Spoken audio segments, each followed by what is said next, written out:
Dear children, a very good morning to everyone. Dear children, in our English reader, we had started Unit 4. Mr. Rabbit plays a prank, and we had done half of the textual exercises also. Now today we will complete all the textual exercises in the textbook, as well as the same you will write it in your notebook also. Now this is your question activity number 5, B. Answer the following questions. Now here are certain, these question answers are there. All these question answers I have written in the notebook, so I'll show you from there, and then we will do the remaining textual exercises. Now this is question and answers. This you have to write it in your notebook, classwork one time and homework one time. This is your question B, activity 5, page number 28 of the textbook. Question number 1 is, what are the special physical characteristics of the animals of the story? जो animals story के अंदर हैं, the elephant, whale और rabbit, उनके special physical characteristics मतलब बाहर से देखने से उनका appearance कैसा है, that we have to describe. The elephant is a big animal. It has big ears and a small tail. It has a long trunk. Elephant कैसा है? एक बहुत बड़ा एनिमल है, उसके दो बड़े बड़े कान हैं और एक छोटी सी पूंछ है और एक उसकी लंबी सी ट्रंक यानी कि सूंड है. The whale is a big mammal. The rabbit is a small animal. It is white. It has a small tell. और व्हेल कैसा है? एक बहुत ही बड़ी एक मछली है जिसको कि हम मैमल के अंदर इंक्लूड होती है. और इसके अलावा the third animal is the rabbit which is a small animal. Elephant और व्हेल जो है दो बड़े एनिमल्स हैं स्टोरी के अंदर, और जो रैबिट है वो एक छोटा एनिमल है और उसका कलर कैसा है? वाइट है, और एक उसकी छोटी सी खूबसूरत सी फ्लफ़ी टेल है. Now question number 2 is, why did Mr. Rabbit decide to play a prank? Mr. Rabbit ने क्यों decide किया prank play करने के लिए, मजाक करने के लिए? Mr. Rabbit decided to play a prank because he wanted to have some fun. क्योंकि वो कुछ मज़ा करना चाहता था, कुछ enjoy करना चाहता था, इसलिए Mr. Rabbit ने एक ये खेल खेला. Did Mr. Rabbit really have a cow? Mr. Rabbit के पास एक cow थी. No, Mr. Rabbit did not have a cow. Question number 4. What happens when they rolled each pulled each other? जब mister elephant और mister whale आपस में एक दूसरे को खींच रहे थे तो क्या हुआ? When they pulled each other, the rope broke. Whale turned over in the air and landed into the water.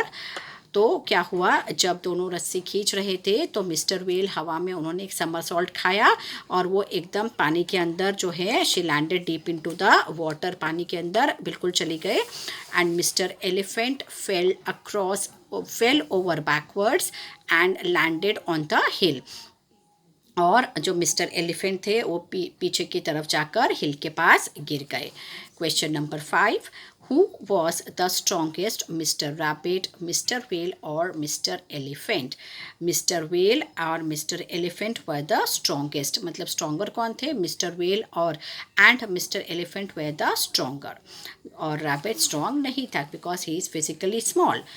Who was the biggest creature on land? Mr. Elephant was the biggest creature on land. ये कुछ question answers मैंने workbook में से include किए हुए हैं, ये आपके टेक्स्ट बुक में नहीं है. Where did mister rabbit hide the drums? Mister rabbit ने ड्रम्स कहाँ हाइड किए थे? In the bushes. Mister rabbit hid his drum in the bushes. What was Mr. Elephant eating? Mr. Elephant was eating some juicy leaves. So these are the 8 question answers that you have to write it in your notebook, classwork one time and homework also one time. Now, dear children, we will start our exercise on from page number 30. All of you will write here today's date, 10/8/2021, and classwork write in notebook one time. I've already written. Now there's a small paragraph about truly amazing facts. First we'll read it. Activity 8.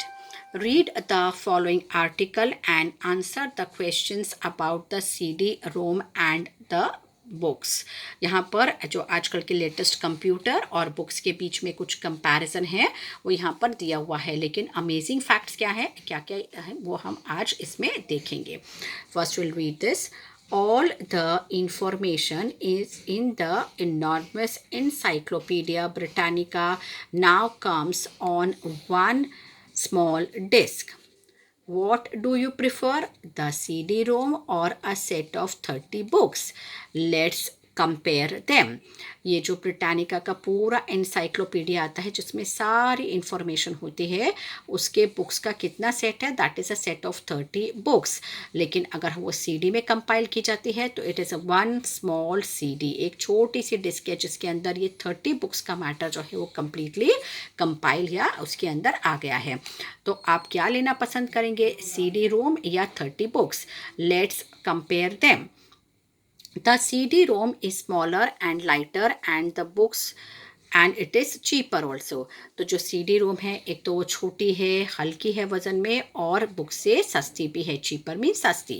We think it is more interesting too because it has video and sound. You can hear animals, musical instruments and famous people talking. तो इसके हम लोग को लगता है कि CD-ROM ज़्यादा interesting है क्योंकि इसके अंदर वीडियो है, ऑडियो है, मतलब साउंड भी है और पिक्चर भी है। आप यहाँ पर एनिमल्स की आवाज़ सुन सकते हैं, म्यूज़िकल इंस्ट्रूमेंट्स की आवाज़ सुन सकते हैं, फेमस पीपल को बातें करते हुए, जिनके इन्फॉर्मेशन दी हुए उनको बातें करते हुए देख सकते हैं। So some people may think the 30 books are good because we think that CD-ROM is better. What do you think? So some people may think the 30 books are good but we think that CD-ROM is better. What do you think? तो कुछ लोग ऐसा पसंद करते हैं कि आज भी के बुक्स बेटर हैं rather than the CD. तो आप क्या पसंद करते हैं, CD या books? That you have to decide. Now on the basis of this we have to answer the following questions. Which is heavier? Books are heavier, a set of 30 books. So यहाँ पर क्या है, books are heavier than CD. Which of the articles is more boring? Books are more boring. Are the books bigger than CD-ROM? Yes, books are bigger than CD-ROM. Is the CD-ROM more expensive than the books?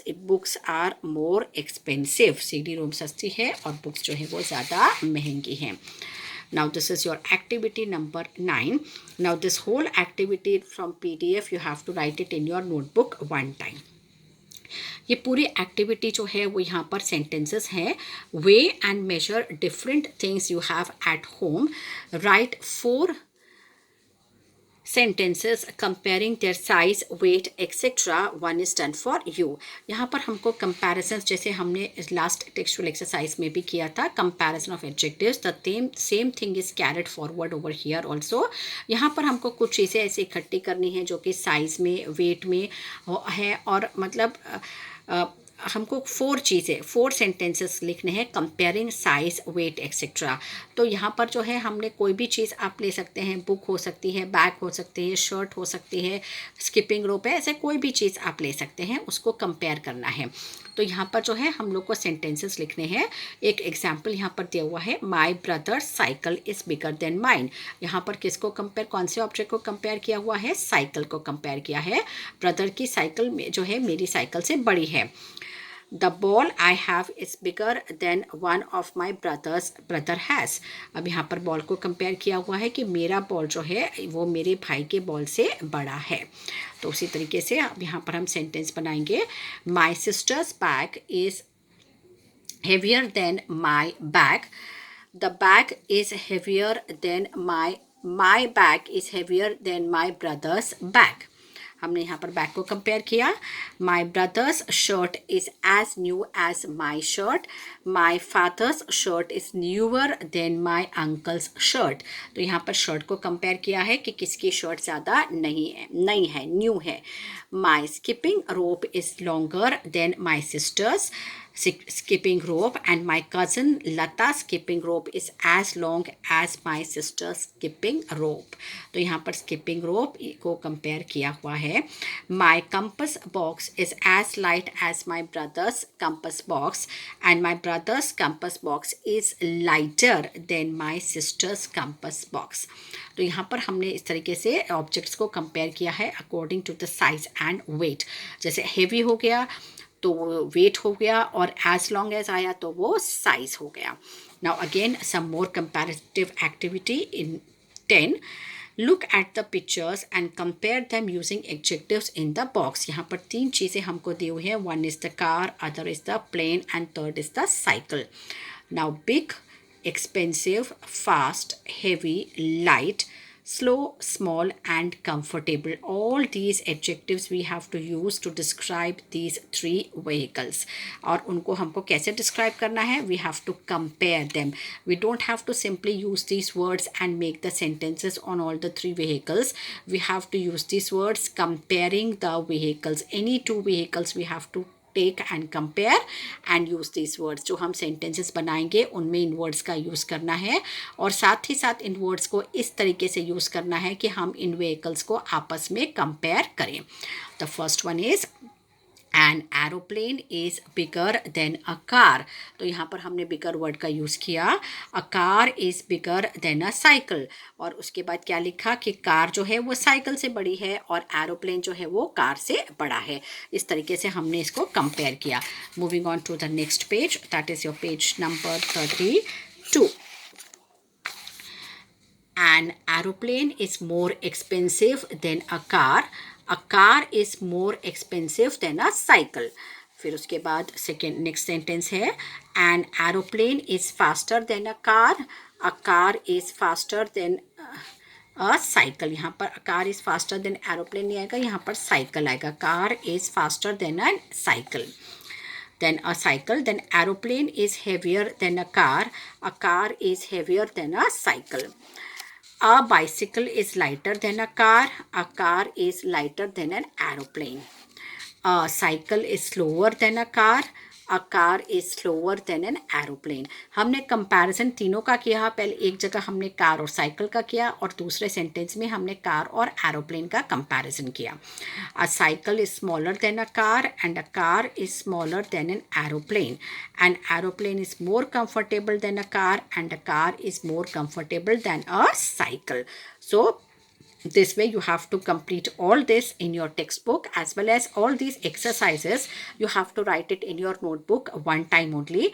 Only the question answer part you have to write it in your notebook, classwork one time and homework one time. I hope you all have enjoyed the little prank which was played by Mr. Rabbit. So dear children, with this we come to the end of the textual exercise of lesson number 4. Mr. Rabbit plays a prank in the textbook. Next time we will be doing the workbook. Bye and have a nice day.